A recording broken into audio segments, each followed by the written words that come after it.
Welcome everybody to the weekly wrap-up for Week 8 of the most exciting fantasy football league you've never heard of, the I Love the Loche Fantasy Football League.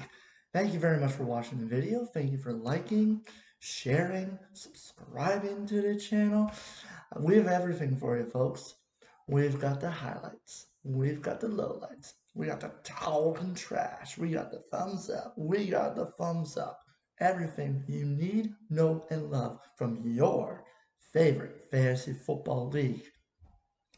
And once again, I am back live from a location where you need an invitation, the construction site of the star-studded studio for awesome fantasy football analysis. I can't wait. It's coming very soon. And you know what I also want is I want your suggestions, your decor suggestions, that is, because I'm not that great when it comes to decor. I'm better when it comes to analyzing fake football. So, in the comments, let me know, what do you want to see in the background of the star-studded studio? Because frankly, I need to know. Just like you need to know what happened last week in our matchup with Team King. I was blowing up my phone all weekend, Saturday, Sunday. The tens and hundreds of you that messaged me, my wife giving me side eye. Who's texting you? What's going on in your phone? What's all these alerts, notifications? It's more anticipated. I told her, baby, it's more anticipated than the new season of The Mandalorian. Everybody and their baby Yoda wants to know, did we win in our matchup last week? Because remember, me and you, we are a team. Or did we go down in defeat to Team King nothing? And I have the results right here. Survey says, boom! Win, win, win, win. 4 in a row. I mean, it was just barely, but it still counts, right? A win is a win, is a win, is a win. And we got it done last week, thanks in part to the efforts of 3 players on our team. We'll start with wide receiver from the 49ers, Brandon Ayuk. Ayuk is on fire. We don't need no kiddo. Let that 49ers score, and score he did. 8 grabs, 91 yards, a touchdown, 19.2 fantasy football points. George Kittle, gone probably for the remainder of the fantasy football season. Running backs are a mess with injuries. Who you got? You got Ayuk. Not this week because of COVID restrictions, but for the rest of the season, Brandon Ayuk, top 25 wide receiver on our team. You heard it here first. And that's okay, because guess who's back? Back again. Scoring. Terry McLaurin is back this week, ladies and gentlemen, and he gets to go up against the New York Giants pass defense, and he is going to treat himself to a candy bag full of delicious fantasy football pointage this weekend. And you know who else is back? It's Christian Captain Kirk for our team. That's right. And his prime directive is to score 2 TDs this week in Week 8, just like he did in Week 6 and in Week 5. It's going to be awesome. And speaking of awesome, Jamawesome, aka Jamal Williams, putting up no Aaron Jones, no problemo. What did he do for us? Just 16 rush yards, 16 rush attempts, 75 yards. But he also put up 6 catches, 27 yards on those catches, 15.2 fantasy football points. Thank you, Jamal. You've come through in the clutch. You are Jamawesome. I'm going to miss you tonight, buddy. But hopefully we're going to see you next week. And you know who else we might see next week? We might see Matty Ryan next week, Matty Ice, because Matt Ryan did what he had to do in bad weather conditions on Thursday Night Football. 281 passing yards, losing one of his wide receivers in the first half. He still rushed for a touchdown, ladies and gentlemen, and he picked up 17.94 fantasy football points. Thanks, Matty Ice. You rock.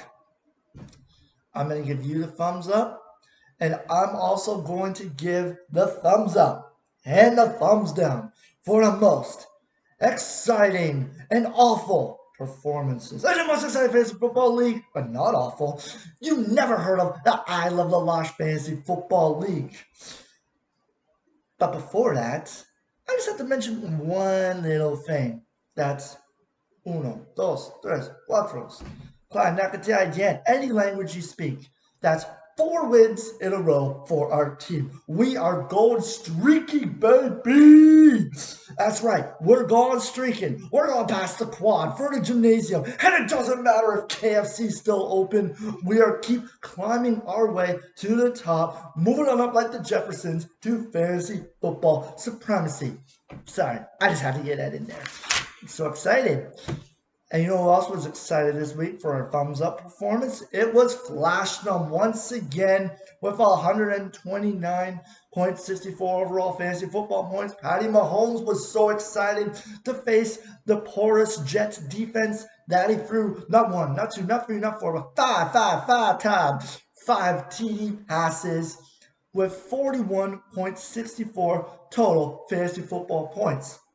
And also on Flashnum's team is Tyreek Hill. You can't catch the cheetah, but you can only watch as he scores 2 touchdowns on Sunday. Again, against the porous Jets defense. 28.3 total fantasy football points. And the Colts defense, the top 5 defenses for the league. They interception return for a touchdown on Matthew Stafford.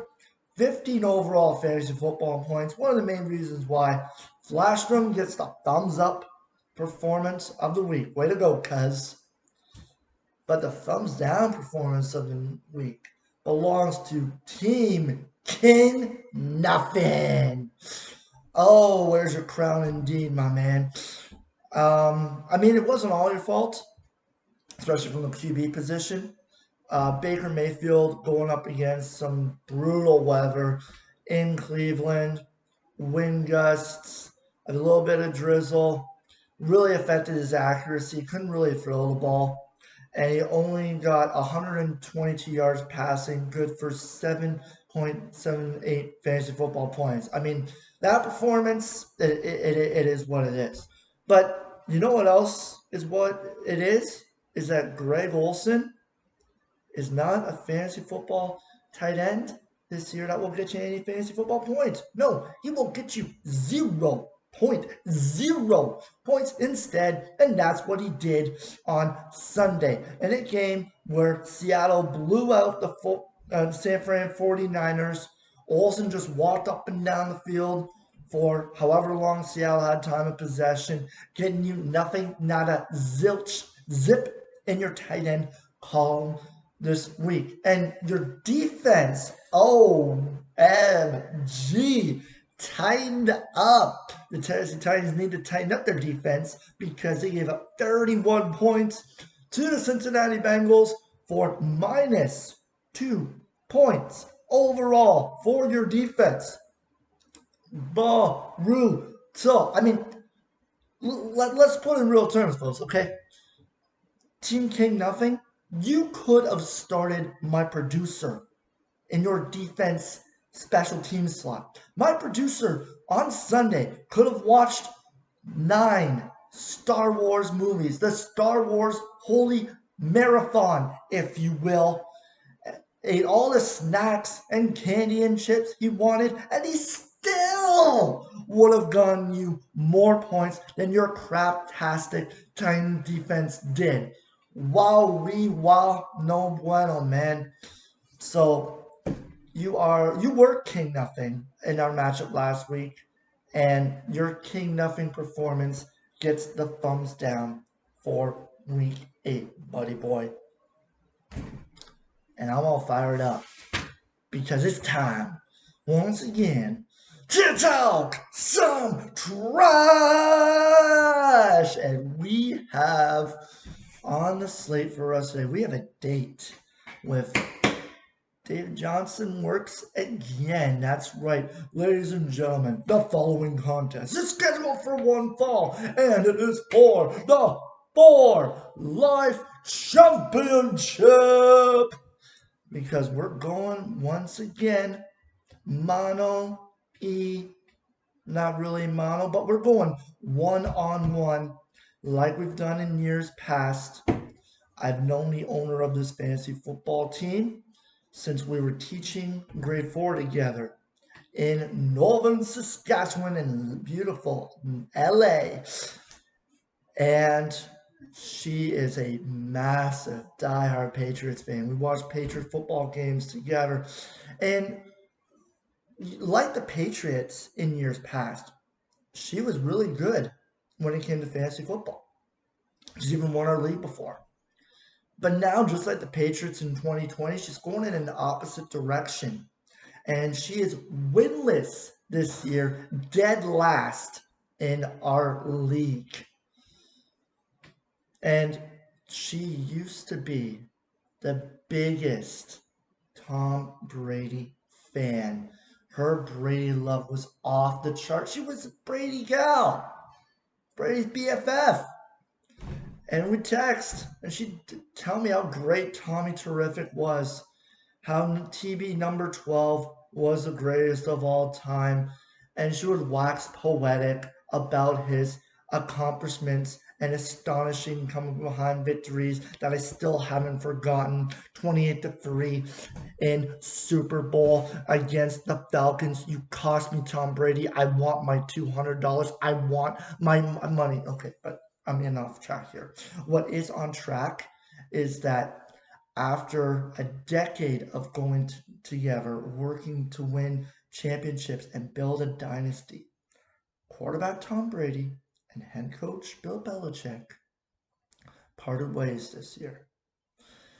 And I guess because fear is the path to the dark side, and Tom Brady feared that under Belichick, all the Super Bowl victories, all the passing yard accomplishments, it didn't matter if he was going to be considered a quote-unquote system quarterback.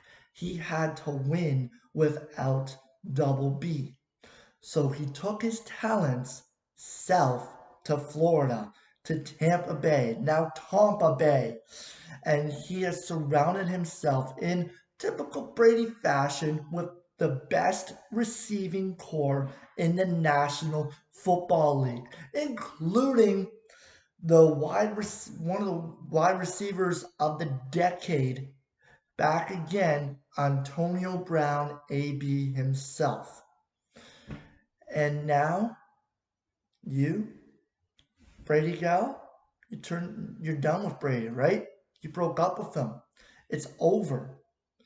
But you know what? I've always been more Sith than Jedi.